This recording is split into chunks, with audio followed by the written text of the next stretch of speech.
first and foremost, I'm just going to recap some of the distinctions that we made last week. Distinctions are important because until something is defined, it's a lifeless, breathless word. And how you relate to the word is handed to you by people who have created those words and then misinterpreted them.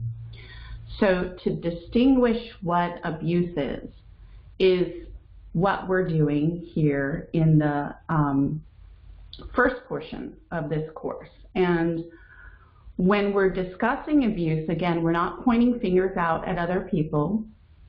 We're not relating to situations that we didn't like growing up, because that's not necessarily abusive.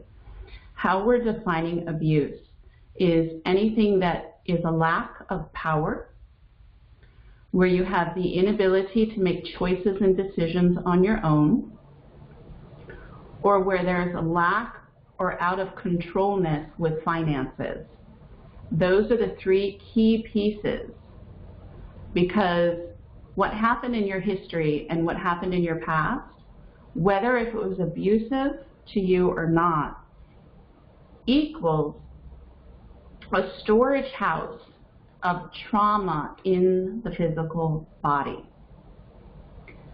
Working on what happened in the past through therapeutic discussions or thinking about it in your mind can't move the trauma out of your body. So abuse can cause trauma. Trauma, so let's use the military as an example.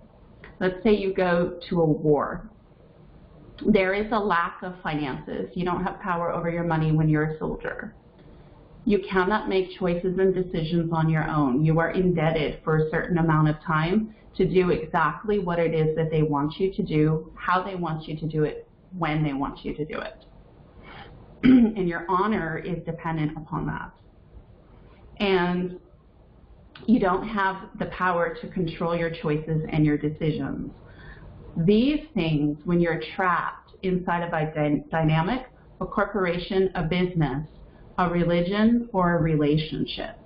And that could, when I say dynamic, that could be the family dynamic, but it could be other different dynamics in your life. These things can cause trauma. The trauma that the soldier went through in the war is personal. Nobody else can understand that trauma. It's personal, and it happens to them. Now, if they're free from it, they've gotten out of the army, they're no longer in the war, they're home, what they have is that the trauma is still embedded in the body. And that trauma has a cycle to it that is physiological and hormonal. So when they go outside, it could be anything that triggers it, immediately they experience the shell shock. That human being re-experiences the trauma because the trauma doesn't reside in the mind. So medications and mental work can't fix what is living in the body. When that energy is living in the body, it can sleep like an entity. You can fall asleep for a long time. But it's always there. And so when something positive comes in and that human being goes to do something new, literally physically new with their life, it gets woken up and the newness is like pressure against it, and that human being, that whole trauma re-blossoms, and they have what people call a post-traumatic stress response. The only way to stop the trigger, to stop, and then people hide themselves away. They shut the doors. They close the blinds. They drink. They black out. They themselves perpetrate against other people just to get some of it out. And you call them broken. But they're inside of just a simple traumatic hormonal response. That cycle you're going to learn about in this coursework a little later when it's time to apply it. So that's what you're talking about, those students who came in today who were saying they could see they keep getting stuck in the same cycles. There's something inside of your physical body, and when it gets pushed against or woken up, you are going to experience the same experience. And this is why, for those of you who have had an abusive history, you feel like a 3-year-old. Or you know, in the moment you're an adult and you're like mentally, I know I'm not a 5-year-old, but I can't make choices right now. That whole physiological chain reaction can be moved out of the body.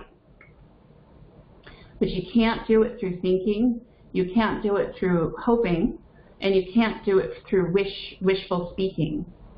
It's something that comes through shifting the physical hold that your muscles and your skeletal system has on the memory. And one of the things that you'll learn in this course is that you've been lied to. You have been taught since you were young by science that memory resides in the brain. Memory does not reside in the brain. Your memory resides inside of your cells. Cells exist in the brain, so some things can come from this portion of the body. But you have cells all over your whole body, and certain cells hold on to certain memories.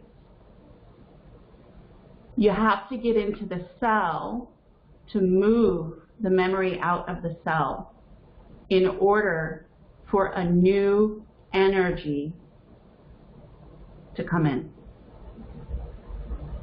And then that's where we're on the tipping point of miracle. Because it takes spirit to move the new energy in. The new energy has to be something that you've never encountered before, and it has to be something that comes from the pure spirit or the purest of hearts.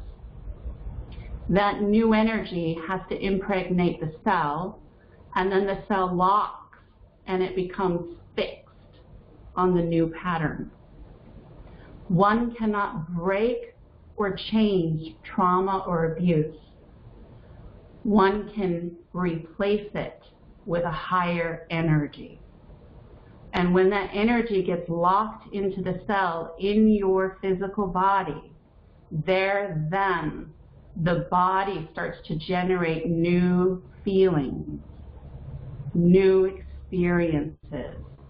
and from that the mind changes.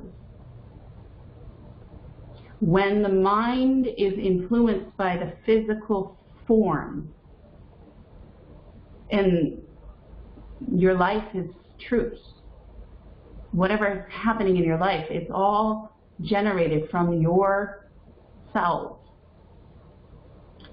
When light and fuerza and force comes through you, and it links in and it settles. First you have to have that trauma removed so there's an open space. Then that new energy fuses in, and in that infusion it can then be sealed into a pattern. When that pattern takes hold, that what we are calling abusive cycle, it can't be, because a new pattern, a cycle of health begins. A cycle of renewal starts. A cycle of newness. And this is what we mean when we say you have to be experiencing new experiences in order to transform. But it's not about choosing new experiences, because the mind can't choose it. That's impossible. It's something that has to be flowing within you, coming through to you. And when that new cycle begins, it is a cycle of trust, serendipity, and renewal. Degeneration of the cells, meaning aging, anger, being decrepit, being upset. Degeneration is not the natural way. The body is designed to regenerate. That is the natural way. So at this point, the spiritual path has to be that stronger force that comes in. The physical body has to be healed and open to receive it. And there needs to be motion and momentum and sensuality to allow that new energy to flow into your new habits, your daily habits. We've constructed a pattern here for you. All you have to do is follow it. And all of this that we're discussing within this first level of this work will shift. That's the miracle of spirit. Renewed energy. That's true positivity. That's true possibility. That's true enlightenment. Is when that energy can take hold and move through the cells, and then the cells regenerate new cells that are healthy. And I'm not kidding, will literally begin to generate new mitochondria and new ever designed before new genes. In other words, your genetic makeup can literally transform itself out of the way it regenerates from your bloodline. That is true transformation. And then, so the spirit worker, instead of being stressed and always looking at their patterns and constantly doing their spiritual work in order to make it through the day and to survive and to help people, changes into becoming a spirit worker that is motivated by spirit and force and is younging, not aging. Feeling stuck or guilty. Finances in chaos so that you have no control, and feeling a loss of power from month to month. Being demeaned for your accomplishments, feeling shamed or made bad when you have accomplished, being dominated, having your connections with others constantly put down, or being seen by others and being put down. That means like having friends and being put down by other people for having them. Being made to feel like your partner is the only one who knows you or loves you. And that includes career. Having people in your life agree to one thing that is intrinsic to your success, and then having that person or companies or people drop the ball at the last minute. That's agreements not being kept.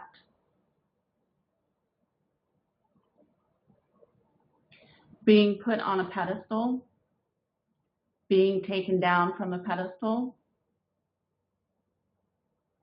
being lied to or information being withheld, having your partner or relationships dominate you by acting like a victim. That's anybody in your life who acts like a victim. That does include children. Any relationship where that other person is a victim and that their choices and their decisions are somehow victimized, they're victimized by you. Being in relationships with another human being that will never get better and being trapped.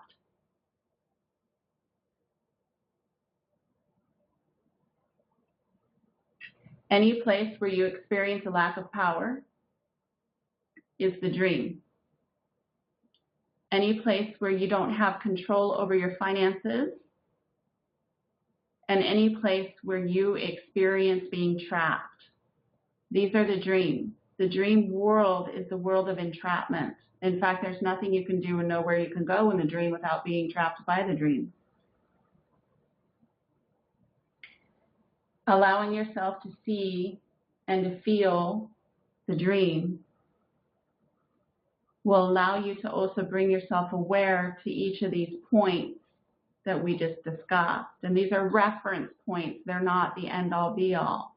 Some may fit for you, some may not. That's your choice.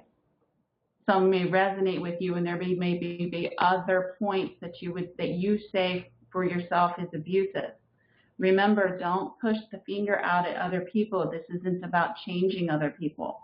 This is about recognizing where you have a lack of power in your life, where you're disempowered, where other people say that you're victimizing them, where relationships are using you to support their unhealthy patterns, and where you experience no control over your finances, and when you experience being dominated by those who are victimized. Being empowered is to be awake. And when you're awake, there is no negative impact that has on other people.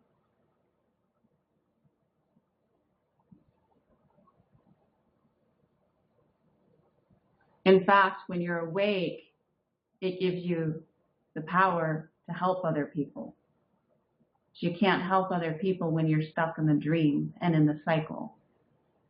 And in our healing tradition in Sanse Espiritismo, the term that we're defining here for you, the term though is old, it's been with us for many generations, it's causa, a hidden cause.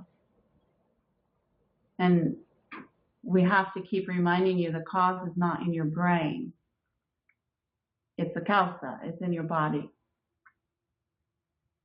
Thank you so much. This is Priestess Shoshana. We look forward to seeing you next week. Continue working on your list, add to it, and be aware of the dream. God bless.